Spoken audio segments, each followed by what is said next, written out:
왜 그런 실험 많이 하잖아요. 아무 사이 아닌 남녀를 놓고 네네. 계속 뭐 몇 분에 한 번씩 손을 잡게 한다거나 그러면 실제로 나중에 진짜 사랑이 싹 튼다거나 뭐 행동이 먼저 따라가면 태도가 뭐 네네. 바뀌는 그런 뭐 형태일 수 있겠네요. 근데 거의 예외 없이 행동을 바꾸면 태도가 아, 바뀌어요. 네, 이거는 뭐 그렇구나. 심리학에서 오랫동안 증명되어 온 이론이기도 해요. 약간 잘못된 습관을 바꾸는데 그러면 이런 것도 좀 이용을 잘하면 좋겠네요. 아, 네. 잘 뭐 안 되겠지만, 네, 그렇습니다. 네. 근데 이제 저희 대표적으로 다 재밌게 보셨다고 했지만 저희가 얘기했던 그 작가님은 이 영화 좀 불편하다. 보기가 영 찝찝하다. 이렇게 얘기하시는 분들의 어떤 그 상황도 이상한 건 아니죠. 이런 영화 보면 약간 불편함이 나오는 게 좀 정상적인 거죠. 사실 이 영화를 보고 막 기분 좋아. 이런 행복해서 도파민이 나오거나 이러면 약간 조금 오히려 위험하지 않을까. 그러면 이런 네. 영화를 좀 제작하고 그리고 감독하는 분들의 어떤 네. 포인트는 이런 데 있겠네요, 오히려. 그런데 이제 이런 것 같아요. 이제 이런 영화를 예를 들면 누군가를 불쾌하게 만들려고 하는 영화는 아니고. 그렇겠죠. 이 불쾌함에 어떤 근본적인 이유가 있어야 되는데 그만큼 사람의 어떤 불쾌함 혹은 불편함을 가중시켰을 때는 네. 그걸 납득할 만한 이유는 그만큼 명확해야 된다는 생각을 하거든요. 근데 이 영화 같은 경우는 초반에 이제 말씀드린 것처럼 이제 아파트에 관한 이야기고 네. 우리가 생각하는 그 아파트라는 어떤 이상적인 주거 공간이 이제 삽시간에 사라지고 물론 아파트만 사라진 건 아니죠. 그죠. 이제 그리고 어떻게 보면은 이런 생각도 들어요. 정말로 우리가 뭐 예를 들면은 오늘 갑자기 이 건물이 무너질 거라 생각 못 하잖아요. 안 하죠. 그러니까 지금 이 천장의 지붕이 당연히 나를 안전하게 지켜줄 거라 생각하는데 네. 이 천장은 사실은 궁극적으로 문명인 거죠. 문명이라는 건 인간이 지금까지 살아와서 우리를 안전하고 편의를 발달시키기 위해서 계속 역사적으로 이제 발전시킨 건데 이게 하루아침에 사라지면 정말 우리가 갑자기 다 옷을 벗어버린 것 같은 느낌이 들고 그 순간에 갑자기 어떤 원시의 하늘을 보게 되는 순간이 된다는 거죠. 그런 어떤 두려움 같은 것들을 맞닥뜨렸을 때 과연 우리는 어떤 생각을 할 수 있을까 이런 큰 질문을 던지는 영화인 것 같은데 이 영화가 거기까지 다다랐다라고 이제 인정하는 관객이 있을 수도 있지 않을까. 그런 관객들은 이 영화를 굉장히 재밌게 보는 관객일 것 같아요. 그런데 만약에 그 질문 이전에 이 전체적인 상황 자체가 힘들잖아요. 네. 사람들의 어떤 그 개인적인 감성은 다 다르기 때문에 네. 굳이 이런 영화를 꼭 버텨서 꼭 보시라라고 말을 하기 어려운 분들이 있어요. 그런 분들 입장에서는 꼭 이 영화를 봐야 될 이유는 없겠죠. 네. 하지만 만약에 내가 본의 아니게 나의 성향과 이 영화의 성향을 오해하고 보셨다면 그거라도 이제 한번 생각해 보시는 게 뭐 소위 말해서 그럴 수 있잖아요. 정말로 나라면 저 영화 안에서 저 사람 고기를 먹을까 안 먹을까 네, 그런 이런 거. 생각을 하는 건 이상하지 않다고 생각합니다. 네. 사람 고기를 먹은 건가요? 다 추정의 영역인데. 네. 근데 그 부분이 굉장히 재밌는 게 네. 아파트 밖에서는 아파트 사람들이 사람 고기를 먹어요. 그 얘기를 하죠. 네. 맞아요. 근데 아파트 안에서는 밖에 있는 놈들 사람 고기 먹는데 그 인간이야? 막 이런 어. 얘기하거든요. 이런 것 같아요. 그러니까 이 사람들이 어느 정도 인정하는 건 있는 거죠. 우리가 완전히 야만으로 가버렸어. 그래서 쟤네들 그렇게 하라라는 걸 말도 안 되라고 하는 게 아니라 미쳤네라고 하거든요. 네. 와, 쟤네 무섭네 이래요. 그러니까 이 사람들에게는 더 이상 확실히 문명적인 어떤 기반이 우리에겐 존재하지 않는다는 인정 정도는 있는 거죠. 깔려있다. 네. 그리고 또 제가 느꼈던 건 뭐냐면 이 영화가 곳곳에서 자꾸 도덕적 딜레마 상황에 빠지게 합니다. 네. 사람들이 되게 싫어하는 거예요. 그쵸. 딜레마 상황. 심리학에서는 굉장히 많이 연구가 됐는데 가장 대표적인 게 이제 트롤리 딜레마라는 게 있습니다. 기차가 가고 있는데 그냥 가면 5명을 죽이게 되고요. 내가 선로를 바꾸면 한 사람만 죽이고 5명을 살릴 수 있다. 그러면 선로를 바꾸겠느냐. 네. 요거부터 시작해가지고 뭐 버전이 한 수십 개 됩니다. 제가 번역한 책에도 진짜 한 수십 개 나와요. 네. 근데 이 영화에서도 그런 딜레마 상황이 나와요. 왜냐하면 우리 인간은 원래 이방인을 그렇게 무조건적으로 배척하지 않습니다. 특히 원숭이랑 비교한 실험 보면은 예를 들어 이렇게 아기 3명이 놀다가 애기 3명이? 네, 애기 3명이 놀다가 한 명이 빠지잖아요. 예. 그럼 인간은 그쪽을 봅니다. 제가 어디가? 어디가? 같이 놀다가 어디 갔지? 이렇게 궁금해해요. 네. 근데 원숭이들은 안 그래요. 관심이 없어요. 그냥 가거나 말거나. 네. 내가 먹을 거 혹은 내가 놀 게 중요한 거지. 그래서 원래 우리 인간은 그 이방인을 무조건 배척하는 그런 게 아니거든요. 그러니까 지금 이렇게 어우러지면서 그쵸. 살아온 거죠. 근데 지금 이 상황에서는 배척을 해야 되느냐 말아야 되느냐라는 딜레마 상황에 자꾸 밀어넣어요. 계속 놓죠. 그 주인공 몇 명을 제외한 아파트 주민 중에 대다수는 저게 맞나? 그래도 특히 그 어린아이들은 좀 그래도 좀 해줘야 되는 거 있어야 아니야? 되는 거 아닐까? 그런 고민을 하는 게 너무 자연스럽잖아요. 그리고 실제로 그런 사람들이 거기 곳곳에 나오는 게 계속 그러니까요. 조명이 되죠. 네네. 네. 그 딜레마 상황이 있으면 사람들이 정말 불편해할 수밖에 없어요. 아. 그리고 정답이 없어요. 네. 정답이. 예를 들어서 그런 사건이 있었거든요. 미국 해병대가 아프가니스탄에서 네이비실이죠. 네. 네이비실이 아프가니스탄에서 이렇게 그 적 탈레반 잡으려고 가는데 네. 거기 염소를 치는 목동이라고 목동. 하네요. 아이들이 있었어요. 걔네들이랑 조우를 한 거예요. 근데 얘네들 어떻게 해야 될까를 고민한 거죠. 얘네들 너무 어린 애들인데 네. 그냥 보내야 되지 않을까? 아니 보내면 우리가 누구고 이런 위치들을 알려줘서 우리가 발각이 될 수도 않을까? 있으니까. 네. 어떻게 하시겠습니까? 그럴 때. 굉장히 도덕적인 딜레마 이게 상황에 방송용이랑 빠질 비방용이랑 좀 다르거든요. 근데 실제로 있었던 일은 네. 너무 어린 애들이었기 때문에 애기들이니까. 그냥 살려줬어요. 그래서 네이비실이 굉장히 큰 피해를 입게 됩니다. 근데 이게 사실 정답은 없는 거예요. 그 행동이 틀렸다고 말하기도 좀 어렵죠. 어려워요. 근데 결국 이제 뒤돌아보면 그때 그래도 죽였어야 되는 거 아니냐라고 말할 수는 그렇죠. 있지만 그 순간의 행동이 틀렸다고 말할 수는 없는 거예요. 그러니까 이런 딜레마 상황이 너무 불편하니까 그 찝찝한 마음이 들지 않을까 하는. 근데 좀 궁금한 게 네네. 분명히 그 영화를 보면 딜레마, 사람이 싫어하는 거, 힘들어하는 거 이런 걸 알면서도 지금 300만 강에 달려가고 있는 거면 그걸 알면서 이제 보러 가는 분들이 있다는 거잖아요. 그럼 힘듦을 알고 가는 그 심리는 무슨 심리라고 해야 되나요? 그거는 그 좋아하는 영화 장르의 차이. 그냥 장르의 그냥 개념으로 보면 된다.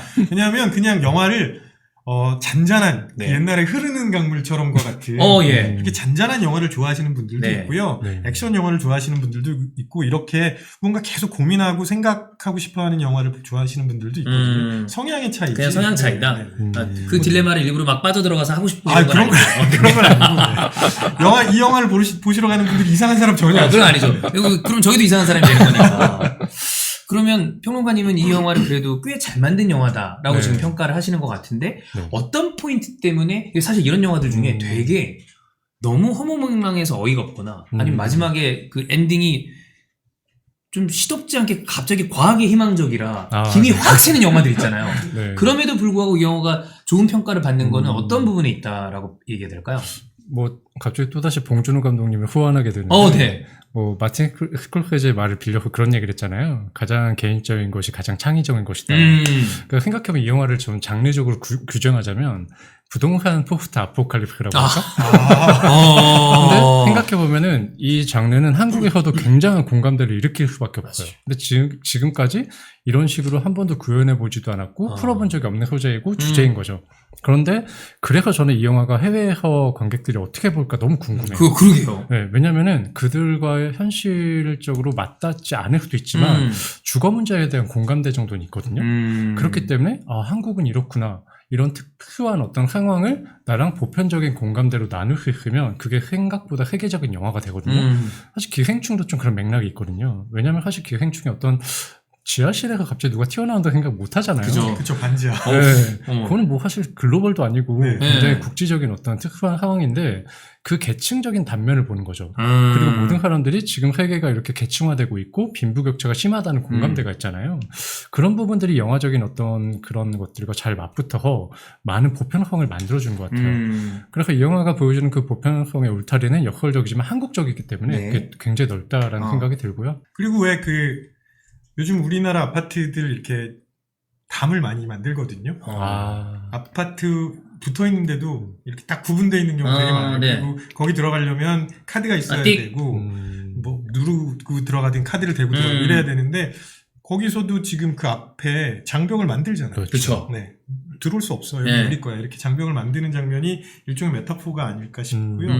그리고 아까 말씀하신 것 중에 저는 이병헌이 이제 결국은 대표로 네. 선출이 되는데 그쵸. 사실은 선출이 아니에요. 잘 보시면 그걸 매개하는 사람이 김선영 씨가 연기한 분유회장. 예. 그러니까 평범한 사람들이 대다수고 네. 그 중에 일부는 이 상황에서 또 이득을 취하는 사람들이 있고요. 그 김선영이라는 부녀회장은 그걸 권력을 매개하면서 자신이 필요한 이득은 잘 취하는 그런 캐릭터가 아닌가 싶고 그런 측면에서 이런 사람도 분명히 있을 것 같다. 오, 되게 많겠죠. 예. 그런 생각을 했었어요. 그래서 뭐 이제 귤도 많이 갖고. 그렇죠. 약간 거기서는 약간 뭔가 오병이어의 기적을 행사하듯이 귤 하나씩 나와주면서 예술 코스프레를 하잖아요. 맞아요. 그 어떻게 보면 처음에는 저는 그래서 이병을 앞세우는구나 그런 느낌이 되게 많이 들다가 뭐 나중에는 또 캐릭터 그렇죠. 변화가 있습니다만 가장 현실적으로 받아들일 수 있는 캐릭터 중에 하나가 아닌가 싶어요. 부녀회장도. 그렇죠. 그렇습니다. 그리고 실제로 또 이제 대형 아파트 단지는 부녀회장님들이 그 힘이 그렇게 세다면서요. 그럼요. 아파트 커뮤니티의 힘은 네. 저 아파트 안 살아본 지 너무 오래돼가지고 저한테는 약간 그런 것들도 영화적 체험으로 다가오긴 하더라고요. 저는 아직도 이제 그 엄마 아빠한테 얹혀 살거든요. 네, 그러다 보니까 이제 그 부녀회장님 만나뵐 일은 없지만 보니까 무슨 뭐 선거하는데 이력이랑 다 여기 붙여놓고 그렇더라고요. 그렇죠. 동대표 선거할 때 그 허위 기재하면은 나중에 다 취소됩니다. 그것 때문에 소송 걸리는 경우도 있고. 그러니까 이렇게 공감돼 가는 것들이 많으니까 이 영화를 보러 가는 분들이 굉장히 많지 않나. 네. 특히 박서준 씨가 대출이 많다 그랬잖아요. 네. 너무 공감이 되는 다. 너무 그러니까 이게 은행이율이 너무 올라가시고 사실 그렇다고 해도 그 집문서는 은행이 갖고 있는 게 아니라 사실상 은행집이랑 마찬가지지만 집문서는 내가 갖고 있다. 네. 심지어 그 와중에 또 많은 것 같은데. 뭐 자가냐 월세냐 전세냐 이런 것도 따지고 거기서 막 그런 얘기가 나오죠. 그러니까 또 평등해졌다고 하는데 그 와중에 또 그런 거 가리잖아요. 그러니까요. 그 안에서도 그렇습니다. 그게 이제 차등 분배랑도 연결되고요. 여전히 리셋 안 된 거예요. 그렇죠. 여전히 계급사회, 작은 계급사회가 또 다시 생긴 거죠. 일 많이 하면 또 뭐 많이 준다. 그리고 뭐 이렇게 몰래 주고 이런 것들도 계속 나오니까 그렇죠. 뭔가 거기에서 공감대와 불편함 어디 사이를 지속적으로 건드리는 그런 영화가 아닌가. 그래서 저는 약간 이 영화 보고 먹을 수 있을 때 번데기 많이 먹어놔야겠다. 제가 진짜 가리는 거 없이 다 먹거든요. 저 홍어도 잘 먹고 정말 거의 모든 것을 다 먹는데 딱 하나 잘 못 먹는 게 번데기입니다. 그래요? 이상하게 어렸을 때 그 번데기 그 고춧가루 넣어가지고 그 뚝배기에 끓여서 많이 먹었었잖아요. 번데기탕. 저는 그때도 그거는 좀 입에 안 들어가더라고요. 그게 술안주로. 어쨌든 황궁아파트의 하이클라스는 안 되시겠군요. 가장 귀한 약간 아이템으로 그렇죠. 번데기가 나오는데 그렇습니다. 이 영화는 아마 이제 처음에 뭐 트레일러나 광고가 이렇게 나왔을 때 재난 영화구나 라고 생각하셨던 분들이 많을 것 같아요. 근데 열어놓고 보면 재난이 차지하는 비중은 굉장히 적고 그 이후에 이제 벌어지는 인간들 간의 관계가 이제 주가 되는 영화인데 이 영화를 그럼 이제 좀 규정하기를 블랙 코미디로 좀 규정을 해야 될까요? 아니면 뭔가 생존하는 류의 생존 영화라고 봐야 될까요? 이거는 좀 두 분 의견을 들어보고 싶습니다. 저는 아까 평론가님이 말씀하신 부동산 포스트 아포칼립스라는 게 좀 와닿긴 했는데. 이거 진짜 부동산 이거 딱 너무 좋은 단어가 새로운 장르인데 아류가 나오지 않을까 싶을 정도. 어떻게 보면은 엄태화 감독이 이제 이 영화로 헌점했으니까 굉장히 저는 그래서 이 영화가 한국 영화에서 굉장한 족적을 또 자랑하는 영화가 되지 않을까라는 예측을 그래서 하는데요. 감독님이 장르가 되시는 거군요. 그렇죠. 고유의 장르. 뭐 생각해보면은 진짜 이런 영화들이 있잖아요. 기생충도 결국 그 지배구조로, 그러니까 기생충 이전에 봉준호 감독이 선점했던 거는 지하실이거든요. 그렇죠. 맨날 보면 지하실이 나와요. 영화에서 보면은. 그래서 이제 그런 건데 이 영화에서 보면은 결국 부동산이 무너지고 붕괴되는 그 사회적인 현실을 재난 영화랑 연결하는 그 아이디어의 착상. 물론 원작이 있지만 이 영화는 그 프리퀄 과정을 그리는 게 굉장히 좀 흥미롭다는 생각을 했죠. 그 비주얼로 구현하는 것. 그래서 이 영화는 결국 생존 영화냐 결국 뭐 그런 생각을 할 수도 있지만 생존이라기보다는 결국 그냥 사회적인 어떤 현상을 다룬 재난 영화가 맞는 것 같긴 해요.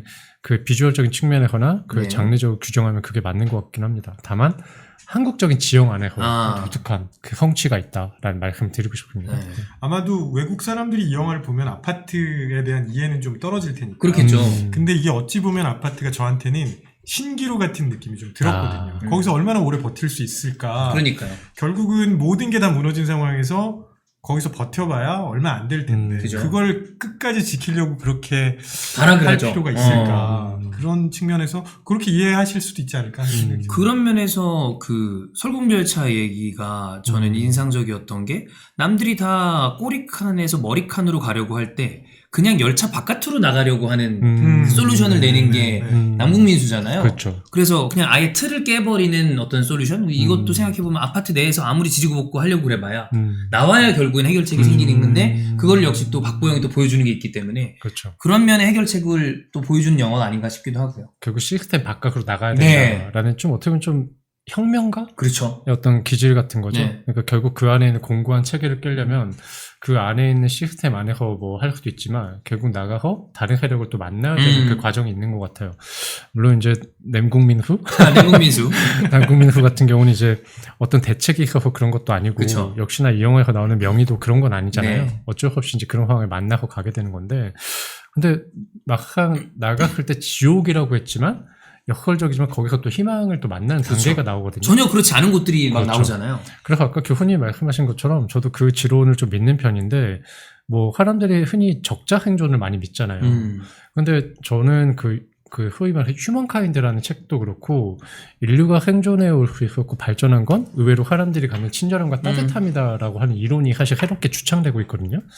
그런 부분들이 저는 굉장히 납득이 되더라고요. 다만 우리가 극렬하게 튀어나오는 어떤 극악한 부분들을 보니까 영향을 많이 받을 뿐이지 사실 뭐 저희도 오늘 처음 뵈서 잘 모르겠습니다. 평소에 악플을 많이 다시는지 모르겠지만 저는 달리죠. 네, 그럴 리가 없다고 생각하거든요. 그러니까 나락감지. 대부분의 사람들이 그러지 않을 거라 생각을 네. 해요. 근데 우리가 안 하는 행동에 영향을 받는 거죠. 네. 달지 않은 남의 악플에 영향을 받고 뭔가 이상한 혐오를 갖고 음. 그래서 안 해도 될 싸움을 엄한 사람과 하게 되는 경우가 있는데 맞아요. 결국 그럼에도 불구하고 우리가 믿어야 되는 건 그런 선의와 희망인 것 같고 그런 것들 이렇게 차갑게 말하는 영화가 좀 더 필요하지 않나. 네. 실제로 데이터도 그렇게 보여주고 있고요.